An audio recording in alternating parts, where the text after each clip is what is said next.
Chers explorateurs de l'invisible, bienvenue sur notre chaîne, là où les voiles du temps se lèvent pour révéler les mystères des jours passés et présents.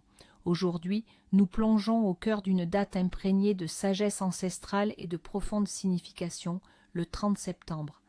Mais attention, ce jour n'est pas anodin. Il est tissé de fils anciens, porteur d'une énergie particulière qui peut être à la fois une source de révélation et un piège si l'on ignore ses lois. Certaines vérités doivent être découvertes avec prudence, et certains actes peuvent attirer des conséquences inattendues. Préparez-vous à sonder les profondeurs de l'âme humaine et de l'univers, car le 30 septembre est un jour où les mots ont un pouvoir immense, et les silences une portée éternelle. Ce jour, souvent perçu comme la porte vers l'automne profond, est marqué par l'écho des feuilles qui tombent et le murmure du vent qui raconte des histoires oubliées. Dans la tradition chrétienne, il est dédié à Saint Jérôme, figure colossale de l'érudition et de la spiritualité. Mais au-delà des parchemins et des hymnes, le 30 septembre résonne avec des cycles plus anciens, ceux de la terre qui se prépare au repos hivernal et de l'esprit qui cherche la lumière dans les ombres grandissantes. C'est un jour d'introspection, de bilan, mais aussi de préparation, où chaque geste, chaque pensée, chaque parole pèse sur la balance du destin. Sur le plan religieux et spirituel, le 30 septembre est avant tout la fête de Saint Jérôme, l'un des 4 grands docteurs de l'Église d'Occident. Né Eusebius Sophronius Hieronymus aux alentours de 347 après J.C., il est vénéré comme le patron des traducteurs, des exégètes, des bibliothécaires et des étudiants. On s'adresse à lui pour la clarté d'esprit, la persévérance dans l'étude, la sagesse face aux épreuves et la protection contre les tentations qui égarent l'intellect et l'âme. Les chercheurs, les écrivains et tous ceux qui manipulent les mots, les chiffres ou les symboles invoquent sa bénédiction pour que leurs travaux soient justes, précis et éclairés par une vérité supérieure. Si les racines païennes directes de cette date précise autour de Saint Jérôme sont moins évidentes qu'à d'autres moments de l'année, nous pouvons y percevoir l'écho des traditions automnales. C'est le temps où la nature se contracte, où les énergies de la terre se retirent en son sein. Les cultures anciennes célébraient la fin des moissons et l'entrée dans une période de frugalité, de méditation et de respect pour les esprits des défunts. Le 30 septembre, entre les fastes de l'équinoxe et l'approche de la Toussaint, est un pont entre le monde visible et les murmures de l'au-delà, un moment propice pour honorer la connaissance et se préparer aux défis de l'hiver. C'est une période où la sagesse accumulée par les anciens prend toute son importance, nous invitant à nous tourner vers l'étude et la réflexion comme un écho lointain de la quête de Saint Jérôme lui-même. Pour comprendre pleinement la portée de cette journée, il est essentiel de se plonger dans la vie extraordinaire de Saint Jérôme. Imaginez un jeune homme ardent, né dans une famille aisée de Stridon, en Dalmatie au milieu du IVe siècle. Très tôt, son intelligence brillante le distingue. Il est envoyé à Rome, le cœur battant de l'Empire, pour y étudier la rhétorique et la philosophie. Il y mène une vie mondaine, comme beaucoup de jeunes patriciens de son temps, mais cette existence de plaisir ne peut étancher sa soif insatiable de savoir et de vérité. Son esprit est tourmenté par des questions existentielles, et il se sent irrésistiblement attiré par les profondeurs de la foi chrétienne. Après son baptême, Jérôme prend une décision radicale. Il quitte la richesse et le confort pour une vie d'ascétisme et de solitude. Il part pour le désert de Chalcis, en Syrie, un lieu aride et impitoyable.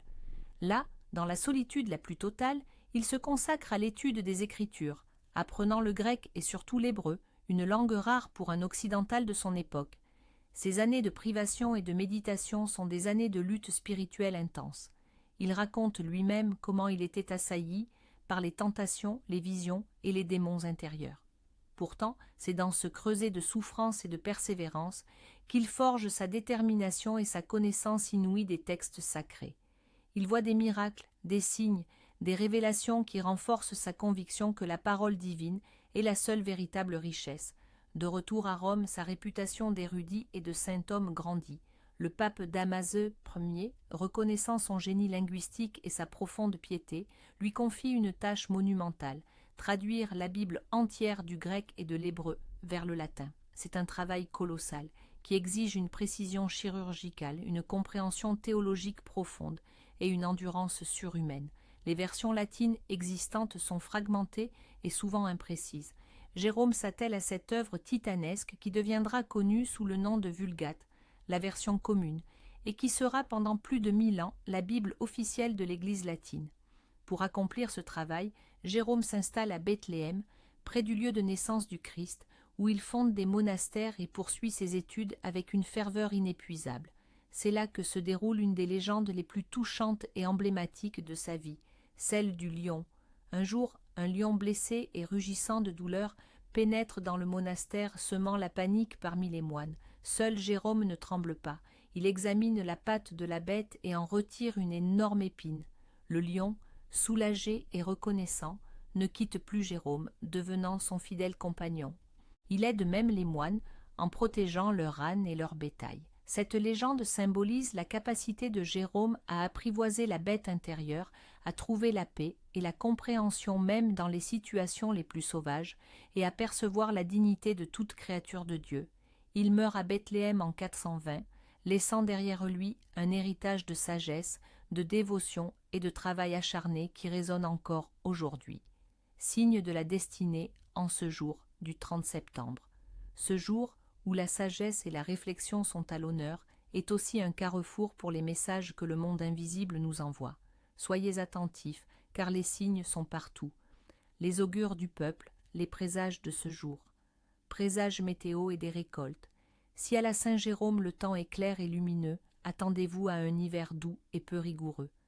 Cela signifie que la nature a encore de la chaleur en réserve, et les provisions d'énergie seront suffisantes pour traverser la saison froide sans excès de gel. Un vent du sud soufflant fort à la Saint-Jérôme annonce un automne pluvieux et des champs gorgés d'eau. Ce vent chaud et humide est le signe que la saison des pluies est imminente, bénéfique pour les semailles d'hiver, mais pouvant retarder les dernières récoltes. Une brume matinale dense qui persiste jusqu'à midi ce jour-là prédit un hiver sec et froid. La terre retient son humidité, signifiant que l'air sera sec et les gelées intenses lorsque l'hiver s'installera. Si les premières gelées fines apparaissent cette nuit, les vendanges ont été bonnes et les vins seront de qualité. Le froid précoce, mais non destructeur, est signe que les sucres des raisins sont bien concentrés, garantissant un excellent millésime. Les feuilles des arbres tombent vite et massivement ce jour. L'hiver viendra tôt et sera long. La nature se dépouille rapidement, indiquant une urgence à se préparer au grand froid, comme si elle pressentait une saison rude. Voir un nid d'oiseaux vide mais intact en ce jour promet une maison pleine et prospère pour l'année à venir. Un signe de l'harmonie et de l'équilibre qui continuera à régner dans votre foyer, les occupants précédents ayant laissé un espace propice à de nouvelles arrivées. Si le chant des grillons se fait entendre tard dans la soirée du 30 septembre, la saison chaude n'est pas encore prête à céder sa place. C'est un adieu prolongé à l'été, une bénédiction de chaleur tardive qui retarde l'arrivée du froid mordant. Présage quotidien et financier. Trouver un vieux livre, une plume d'oiseau ou un stylo ancien ce jour est un signe d'une sagesse acquise ou de nouvelles connaissances à venir. Ces objets sont des vecteurs de savoir. Leur apparition fortuite indique que l'univers vous pousse vers l'apprentissage et la compréhension. Un corbeau qui croise délibérément votre chemin ou se pose près de votre fenêtre le 30 septembre est un avertissement, attention aux mauvaises nouvelles ou aux secrets qui s'apprêtent à être révélés. Le corbeau est un messager de l'ombre, porteur de vérités parfois difficiles à entendre. Si vous renversez de l'encre ou une boisson foncée comme le café ce jour, cela prédit une période de confusion, de malentendus ou de difficulté à exprimer clairement vos pensées. C'est un signe que la communication sera brouillée et qu'il faut redoubler de prudence dans ces échanges. Un gain inattendu, même minime, en ce jour indique que l'argent vous sera favorable si vous gérez sagement vos ressources et ne gaspillez pas. Ce n'est pas un appel à la prodigalité, mais une promesse de stabilité financière pour ceux qui font preuve de discernement et de mesure. Si un objet tombé de votre main reste parfaitement intact, cela annonce une période de chance inattendue ou de protection divine dans vos entreprises. un signe que les forces invisibles veillent sur vous, vous offrant une protection contre les aléas du quotidien. Les rêves de cette nuit, clarté et prophétie. Les rêves de la nuit du 30 septembre sont particulièrement lucides et porteurs de messages importants, influencés par l'énergie de Saint Jérôme et l'introspection automnale. Rêver de livres, de parchemins ou d'écritures signifie une quête de connaissances, une révélation prochaine ou la nécessité de documenter vos pensées. Si les textes sont clairs, la vérité vous sera accessible. S'ils sont illisibles, vous devez chercher plus profondément la signification des choses. Rêver de lions ou d'autres animaux sauvages à apprivoiser symbolise votre capacité à maîtriser vos instincts, à transformer vos peurs en force ou à trouver un allié inattendu dans une situation difficile. Le lion en particulier est un signe de courage et de dignité. Rêver de désert ou d'un lieu isolé indique une période d'introspection nécessaire, de solitude pour la réflexion. C'est un appel à vous retirer du tumulte pour trouver votre propre vérité intérieure et recharger votre énergie spirituelle. Rêver de vendanges, de récoltes abondantes ou d'arbres fruitiers annonce la récolte des fruits de votre travail, l'aboutissement d'un projet ou une période de prospérité et de gratification. C'est le symbole de l'abondance qui vient après l'effort. Rêver de bougies, de lampes ou de lumière clignotante représente la guidance spirituelle, une illumination soudaine ou des vérités cachées qui s'apprêtent à être révélées. Une lumière qui s'éteint peut être un avertissement à ne pas ignorer les signes. Rêver d'une bibliothèque ou d'un lieu d'étude suggère une soif de savoir, un besoin d'apprendre ou de reconsidérer vos connaissances. Vous pourriez être sur le point de découvrir des informations cruciales pour votre cheminement. Rêver de chemin ou de carrefour symbolise une décision importante à prendre, un nouveau chemin de vie qui s'ouvre. Soyez attentifs aux détails du chemin. Ils peuvent vous guider vers le bon choix.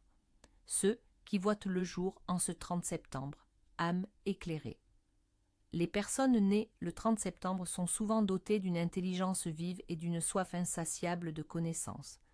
Appartenant au signe de la Balance, elles possèdent un sens inné de l'équilibre, de la justice et de l'harmonie.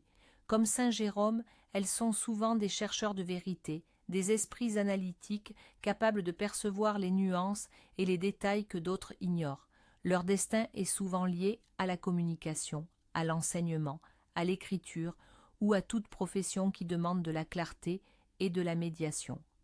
Elles ont une capacité unique à voir les deux côtés d'une situation, ce qui les rend d'excellents conseillers ou médiateurs. Cependant, cette quête d'équilibre peut parfois les rendre indécises, craignant de faire le mauvais choix. Elles sont loyales, diplomates, mais peuvent aussi se montrer opiniâtres lorsqu'il s'agit de défendre leurs convictions. Leur vie est une constante recherche de la justesse et de la beauté, à la fois dans le monde extérieur et dans leur propre esprit.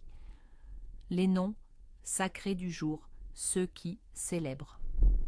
En ce jour, nous honorons particulièrement les personnes portant les noms suivants. Jérôme, en référence à Saint Jérôme. Les Jérômes sont souvent des individus réfléchis, dotés d'une grande capacité d'analyse et d'une soif de savoir. Ils sont persévérants, parfois un peu solitaires, mais leur quête de vérité les rend fiables et profonds. Ils excellent dans les domaines nécessitant précision et intellect. Eugénie, du grec Eugène, signifiant bien-né. Les Eugénies sont souvent élégantes, raffinées, avec un sens inné de l'esthétique et une grande générosité.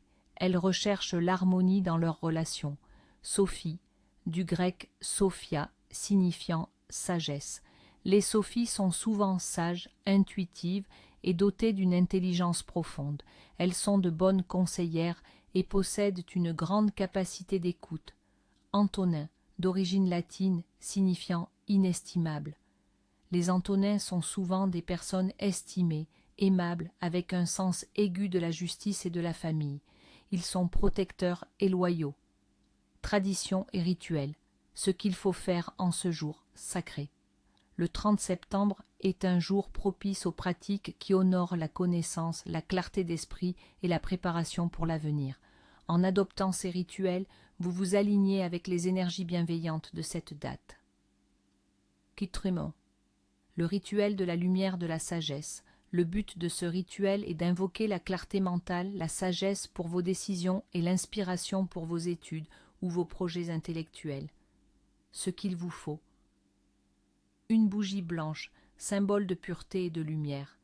Un petit carnet et un stylo neuf, une copie d'un texte sacré ou d'un livre qui vous inspire, même un simple livre de sagesse, et un endroit calme et propre où vous ne serez pas dérangé. Quand et comment le réaliser? Réalisez ce rituel en début de soirée, après le coucher du soleil. Nettoyez l'espace, allumez la bougie blanche, tenez le carnet dans une main et le stylo dans l'autre, puis posez-les devant vous avec le livre. Fermez les yeux et respirez profondément 3 fois, en visualisant une lumière brillante remplissant votre esprit. Ensuite, ouvrez le livre au hasard et lisez la première phrase qui attire votre regard. Méditez sur cette phrase. Puis, avec votre stylo neuf, écrivez dans le carnet une question sur laquelle vous cherchez des éclaircissements ou un problème pour lequel vous désirez une solution. Concentrez-vous sur la flamme de la bougie et demandez à Saint Jérôme ou aux esprits de la sagesse de vous guider.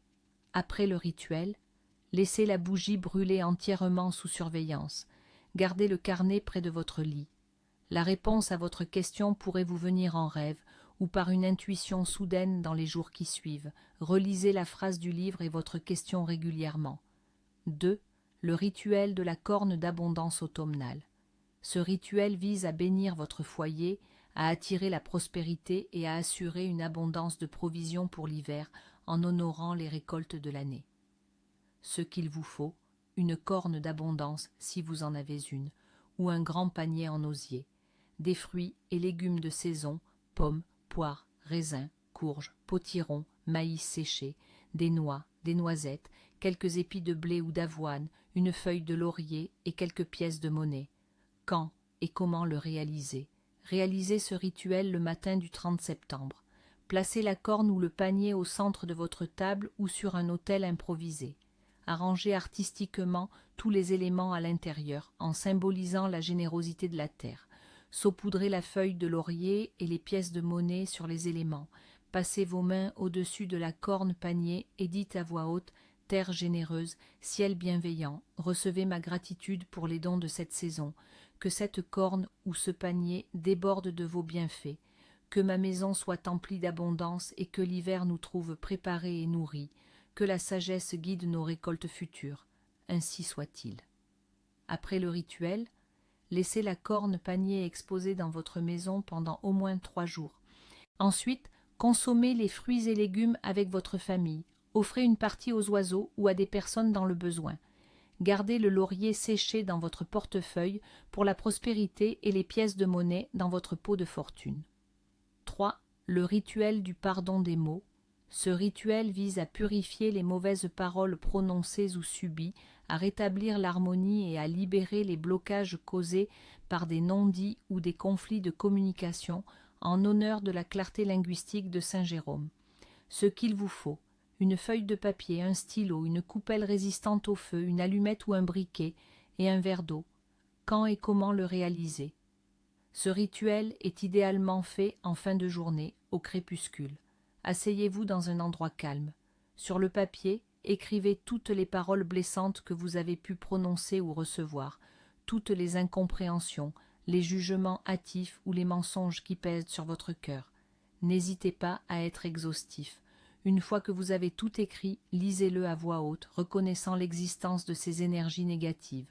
Puis, tenez le papier au-dessus de la coupelle et dites « Par la puissance du feu sacré et la clarté de l'eau pure, je libère ces paroles et ces énergies.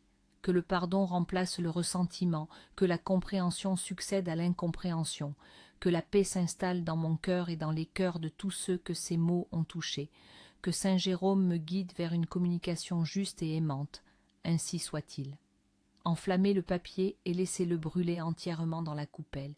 Une fois réduit en cendres, versez un peu d'eau sur les cendres pour symboliser la purification et l'extinction du conflit. Après le rituel, jetez les cendres à l'extérieur, loin de votre maison ou dans une rivière pour qu'elles soient emportées. Sentez la légèreté que ce rituel vous apporte et soyez plus attentif à vos paroles dans les jours à venir. Les traditions culinaires du jour, goût d'automne. Le 30 septembre, la table se pare des saveurs réconfortantes de l'automne. C'est le moment de savourer les dernières abondances avant l'arrivée du froid. Le jus de raisin, fraîchement pressé, ou le mou. En pleine période de vendange dans de nombreuses régions viticoles, il est de tradition de presser le raisin et de déguster le mou, le jus non fermenté. C'est une boisson douce, pleine d'énergie, qui symbolise la richesse et la douceur de la récolte. Les plats à base de pommes et de poires, les fruits d'automne sont à l'honneur. Tartes aux pommes, compotes parfumées à la cannelle, poires pochées au vin ou au miel sont des incontournables. Ils apportent la douceur et la vitamine nécessaires pour aborder l'hiver. Le pain aux noix ou aux céréales. Complète. Un pain dense, nutritif, souvent enrichi de noix, de noisettes ou de graines. Il représente la subsistance, la préparation au mois froid et l'ingéniosité humaine à transformer les dons de la terre. C'est un symbole de la force intérieure et de la stabilité. Les soupes de légumes racines, potage de potimarron, soupe de carottes et de pommes de terre, veloutées de panais. Ces plats chauds et réconfortants puisent leur force dans les profondeurs de la terre, nourrissant le corps et l'âme. Le gibier ou la volaille, rôti, dans les régions où la chasse est ouverte, un plat de gibier, lièvre, faisan, ou une volaille rôtie, poulet, canard, peut être préparé pour célébrer l'abondance et la fin d'une saison de travail intense. Les grands interdits du jour, ce qu'il ne faut absolument pas faire. Certains jours, le voile entre les mondes est plus fin et nos actions ont une résonance particulière. Le 30 septembre, avec son énergie de sagesse et de préparation, impose des règles strictes pour maintenir l'équilibre et ne pas attirer de perturbations. Ignorer ces interdits, c'est s'exposer aux foudres du destin, à la confusion mentale et à des malheurs inattendus. 1. Interdiction de la dispute et des mots aigres. La parole est sacrée en ce jour de Saint Jérôme, maître des mots. Mystiquement, les mots de discorde polluent l'atmosphère et créent des brèches dans votre bouclier énergétique. Conséquence, des malentendus s'envenimeront en conflits durables, les relations se détérioreront et vous ressentirez une confusion mentale persistante qui vous empêchera de prendre de bonnes décisions. Votre propre voix pourra sembler inaudible ou vos propos déformés. 2. Ne pas remettre à demain les tâches importantes. Ce jour incarne l'esprit de diligence et d'achèvement. Mystiquement, la procrastination en ce jour honore l'indolence et dévalorise le travail acharné, surtout celui de l'esprit. Conséquence, les opportunités vous glisseront entre les doigts, vos projets futurs seront entravés par des obstacles imprévus, et un sentiment d'inachevé pèsera sur votre âme, attirant la malchance sur toutes vos entreprises. 3. Évitez les jeux de hasard, excessifs ou les risques inconsidérés. Le 30 septembre est un jour d'intellect et de sagesse, pas de coup de chance.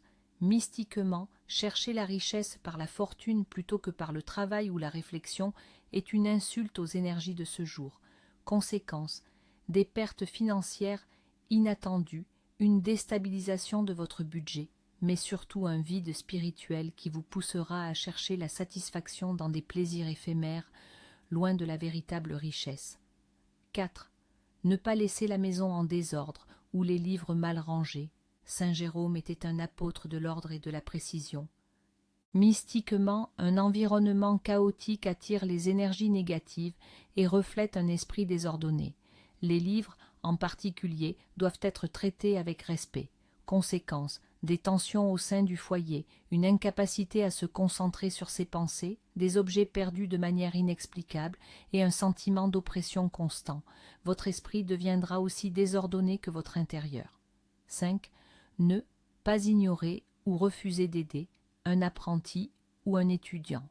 L'essence même de Saint Jérôme est la transmission du savoir. Mystiquement, refuser d'éclairer celui qui cherche la connaissance est un acte de fermeture spirituelle. Conséquence, votre propre savoir stagnera, vous rencontrerez des blocages dans vos propres apprentissages et des occasions de croissance personnelle vous échapperont. Vous pourriez attirer le karma de l'isolement intellectuel. 6. Évitez les jugements hâtifs et la médisance. Ce jour invite à la recherche de la vérité et à la compassion. Mystiquement, juger sans connaître tous les faits ou répandre des rumeurs empoisonne l'esprit collectif et le vôtre. Conséquence, votre réputation sera ternie, vous attirerez la médisance sur vous-même et la confiance des autres vous sera retirée. Votre propre discernement s'obscurcira, vous menant à des erreurs de jugement encore plus grandes. 7. Ne pas voyager sans réflexion ou impulsivement. Ce jour favorise l'introspection et la préparation méthodique.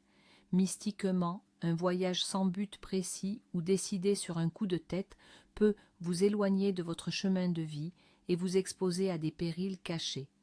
Conséquence, des retards inattendus, des pertes d'objets précieux, des rencontres déplaisantes ou un sentiment d'égarement qui persistera longtemps après votre retour. Vos projets de vie pourraient être déviés de leur course. 8. Ne pas jeter les vieux livres, cahiers ou outils d'écriture. Ces objets sont des réceptacles de la connaissance et de la créativité. Mystiquement, les jeter sans respect est un acte de mépris envers la sagesse passée et future. Conséquence, une perte d'inspiration, des difficultés à exprimer vos idées et des blocages dans votre capacité d'apprentissage. Vous pourriez sentir que les mots vous manquent quand vous en avez le plus besoin. 9. Ne pas partager ses secrets à la légère. Le 30 septembre, la discrétion est une vertu. Mystiquement, partager des informations personnelles ou des secrets sans discernement ouvre des portes à l'envie et à la trahison. Conséquence, des regrets amers, la révélation de vos vulnérabilités et la perte de votre pouvoir personnel, vos paroles pourront être retournées contre vous. 10. Ne pas rompre une promesse ou un serment. L'intégrité est primordiale en ce jour de vérité. Mystiquement, briser une promesse, même insignifiante, est une trahison de la confiance et crée un déséquilibre karmique profond. Conséquence, une perte de crédibilité, des liens rompus irréparablement et un lourd fardeau sur votre conscience. Les vôtres se détourneront de vous et les opportunités de partenariat disparaîtront.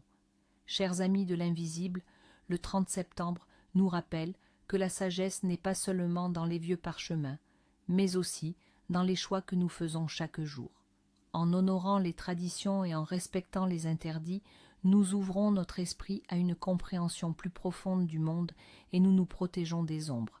Que la lumière de la connaissance éclaire toujours votre chemin.